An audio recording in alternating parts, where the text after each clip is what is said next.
Christophe Cousigny, bonjour. Bonjour. Vous avez accepté de commenter la perspective des élections présidentielles pour Campus Protestant. Depuis les années 70, le corps pastoral réformé est passé, depuis les années 68-70, d'un corps sociologique de gauche à plutôt de droite. Est-ce que vous confirmez cette impression? Et est-ce que les protestants sont devenus un peu d'extrême droite?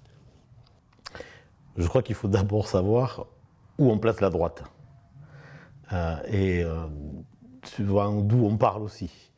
Je la mettrai effectivement, la droite, peut-être déjà au niveau du gouvernement actuel. Et est-ce que le protestantisme est vraiment passé à droite? Oui, je le ressens.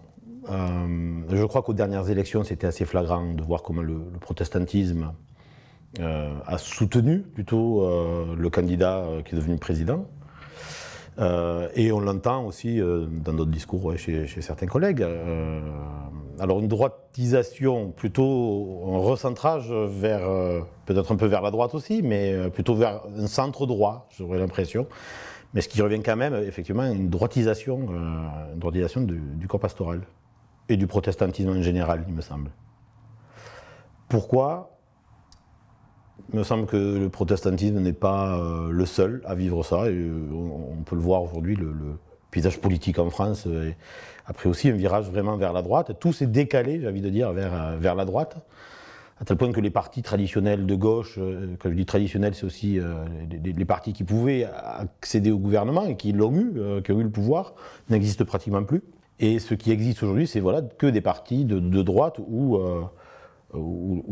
par exemple, La République En Marche aujourd'hui serait presque la figure de gauche dans tout l'échiquier politique, hormis bien sûr les partis beaucoup plus à gauche, bien affirmés à gauche, comme l'Union Populaire, le Parti Communiste, dans une certaine mesure encore les Verts aussi. Donc vraiment une droitisation de tout l'échiquier politique. Je crois que donc, le protestantisme comme composant social aussi a suivi ce mouvement. En espérant qu'il n'aille pas plus loin dans la droite.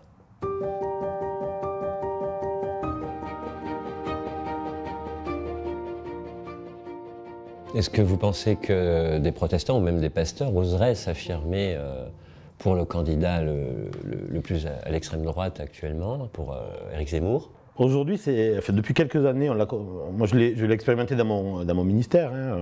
Autant au début de mon ministère, je crois qu'il était impensable que quelqu'un puisse parler de son vote s'il était surtout d'extrême droite. On en parlait beaucoup plus facilement pour une droite classique ou pour la gauche, mais pour l'extrême droite, c'était presque tabou d'en parler, en tout cas à son pasteur. Il n'empêche que dans le secret de l'isoloir, chacun faisait comme il voulait, mais on n'en parlait pas à son pasteur. Aujourd'hui, c'est quelque chose qui n'est plus du tout tabou, et ouvertement, on en parle à son pasteur, presque pour lui faire la morale d'ailleurs, parce qu'il ne vote pas pareil. Donc aujourd'hui, il y a une déculpabilisation, une dédiabolisation qui a bien fonctionné, et qui fait que parmi les protestants, je ne sais pas dans le corps pastoral, mais je pense que si le protestantisme est touché, le corps pastoral doit l'être aussi. Le protestantisme aujourd'hui, effectivement, des gens ouvertement peuvent dire, et particulièrement là avec la candidature du journaliste Zemmour, fait qu'il y a des gens qui osent le dire et qui adhèrent. Peut-être ça aussi le pire. Moi, je serais tenté de dire qu'ils adhèrent à des peurs, d'abord. Et Zemmour, Monsieur Zemmour, comme les Le Pen à une certaine époque, exprimaient des peurs. Des peurs qui sont, donc, comme toutes les peurs, souvent irrationnelles, mais qui expriment quelque chose. Éric Zemmour ne vient pas de la politique, il vient du journalisme, et je crois qu'il est dans cette suite d'un mouvement qu'on a vu avec les Gilets jaunes. Je ne dis pas que les Gilets jaunes étaient forcément d'extrême droite, même si certains, beaucoup l'étaient, mais pas tous, loin de là, mais exprimer quelque chose d'un ras-le-bol du politique, d'un désir de changement, etc. Voilà. Et Éric Zemmour, par exemple, aujourd'hui, incarne, parce qu'il ne vient pas de la politique, et il reprend ses peurs, alors le déclassement, le grand remplacement, retrouver une France qui ne serait plus, mais qui pourrait revenir, voilà, redonner redonner de la grandeur où aujourd'hui il n'y en aurait plus, mais tout ça n'est que de l'ordre du fantasme d'un passé qui de toute manière ne reviendra pas.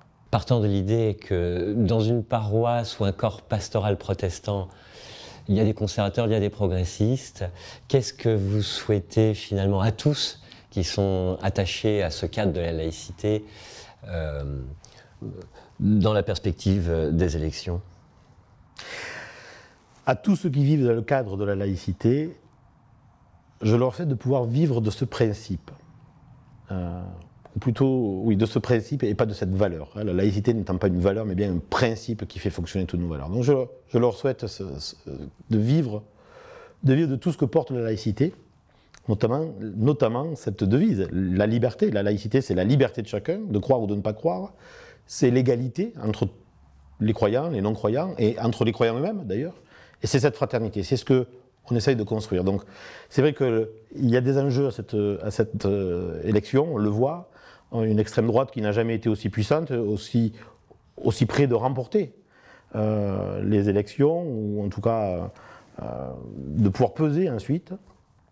Et c'est peut-être là où effectivement la fraternité va être importante à rappeler, cette fraternité de tout un peuple, et bien au-delà encore.